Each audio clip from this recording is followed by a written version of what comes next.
সকাল ঘুম থেকে উঠে একটা পার্সেল চলে এসেছে, চলো দেখি কি কি আছে প্রোডাক্ট। রিকোড থেকে অর্ডার করেছিলাম, আনবক্সিং করে দেখি।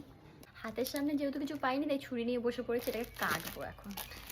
সেভাবে কিছু পাইনি কাটার জন্য, চলো দেখি। রিকোডের পার্সেল আসলে আমার ভীষণ ভালো লাগে, কারণ হচ্ছে ফ্রি গিফটের জন্য। চলো ফাইনালি খুলতে পেরেছি। এবার যদিও বা আমি বেশি কিছু সেরকম অর্ডার দিইনি, কারণ আমার মোটামুটি সবই স্টকে ছিল। কিছু কিছু প্রোডাক্ট আর কি শেষ হতে চলেছে, তাই আর কি অর্ডার দেওয়া। এটা লিপস্টিক প্যালেট, যেটা আমি এর আগে নিয়েছিলাম, আর এটা আমার বৌদি নিয়েছে। বৌদির জন্য আবার একটা অর্ডার করেছি। এই লিপস্টিকের প্যালেটটা আমার কাছে খুব সুন্দর কালার, শেডগুলো ভীষণ সুন্দর। অফারের টাইমে অর্ডার করলে তো আরও মানে দামটাও কম। আমি এটা নিয়েছি রিকোডের লুজ পাউডার, যেটা আমার প্রায় শেষের পথে, তাই আর একটা স্টক করে রাখলাম।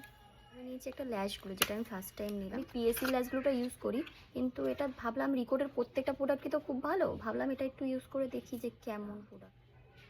আশা করি ভালোই হবে, কারণ রিকোডের মোটামুটি সব প্রোডাক্টই খুবই ভালো। আমি রিকোডের প্রত্যেকটা প্রোডাক্টই ইউজ করি। গ্রিপটা দেখো তো বেশ ভালোই, কিন্তু গ্রিপটায় দেখো, গ্রিপটা বেশ। রিকোডের একটা পেন আর একটা ওই ময়শ্চারাইজার, সিল্কি ময়শ্চারাইজার, ছোট্ট টিউব, যেটা স্যাম্পল হিসেবে দিয়েছে। এবার আর চকলেট দেয়নি, প্রত্যেকবার চকলেট দেয়। এবার আর কিছু ফুল কার্ড, ব্যাস এটুকুই ছিল রিকোডের পার্সেল।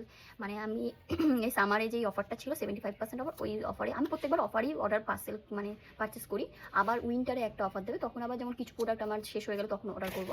এরকম আমি অফারই বেশিরভাগ প্রোডাক্টটা অর্ডার করি। টাটা।